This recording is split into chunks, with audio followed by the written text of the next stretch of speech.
दर्शकबिन नमस्कार। तपाईलाई म यतिखेर जापानको ओकायामा केनको सेतोहासी ब्रिजबाट यो दृश्य क्यामेरामा कैद गर्दैछु।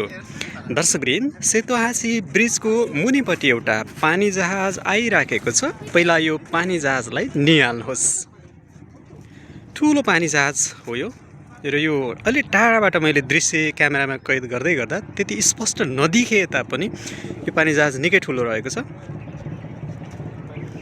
र यो पानी जहाजको ठ्याक्कै माथिपट्टि सेतोहासी ब्रिज, यो चाहिँ जापानको अत्यन्तै यो ओकायामा केनको अत्यन्तै फेमस अथवा प्रसिद्ध ठाउँ हो। यो सेतोहासी भनेको चाहिँ जुन सेतो पुल भयो हैन, हासी भनेको चाहिँ पुल भन्छ जापानिज भाषामा चाहिँ। र यो चाहिँ अब सेतो पुल 40 वर्ष पुरानो पुल रहेछ र यो पुलको मुनिपट्टि एउटा ठुलो पानी जहाज तपाईले देखिरहनु भएको छ। र यो पुल चाहिँ यति लामो छ कि तपाईले यहाँबाट बिस्तारै निहाल्नु होला। यो जंगलले अलिकति छेकेको छ।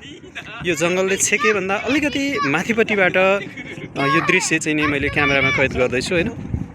र यो सेतोहासी ब्रिजबाट यहाँ चाहिँ अब विभिन्न खालका पानी जहाजहरू हिँडि नै रहन्छन्, किनभने यो अब समुद्र हो। यो एकदमै ठुलो समुद्र छ र यो समुद्रको बीच भागमा जुन यो जंगल तपाईले देखिरहनु भएको छ, यो जंगल चाहिँ टापु हो, सामुद्रिक टापु।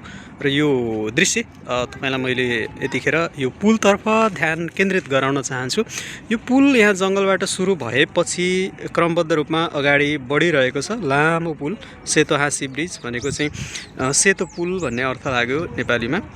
र यो सेतो पुल चाहिँ ठुलो छ, पुरानो छ र यो विभिन्न टापुहरू तपाईले यो समुद्रमा देखिरहनु भएको छ नि साथीहरू। मलाई चाहिँ यो हेर्दाखेरि अत्यन्तै आश्चर्यचकित भएको छु, किनभने चाहिँ यो अब नजिकै विभिन्न खालका टापुहरू रहेका छन् र यो टापुमा चाहिँ के घरहरू पनि मैले कतै देखिरहेको छु।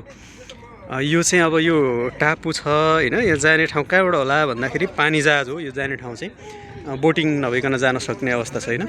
र यो हाँसीका यी बीचका भूभागहरूमा चाहिँ देखिरहनु भएको छ नि हैन गाइज। अत्यन्तै मनमोहक दृश्य, रमाइलो दृश्य। र यहाँ चाहिँ दूरबिनबाट पनि हेर्ने व्यवस्था रहेको छ। यो चाहिँ यो ढुवाङमा 100 रुपैयाँ पैसा हालेपछि दूरबिनको लेन्स खुल्छ र हेर्न सकिन्छ। तपाईहरुलाई यो भिडियो कस्तो लाग्यो कृपया आफूलाई लागेको प्रतिक्रिया सहज रूपमा कमेन्ट गर्न नभुल्नुहोला भन्दै यो भिडियोबाट म बिदा चाहन्छु। नमस्ते।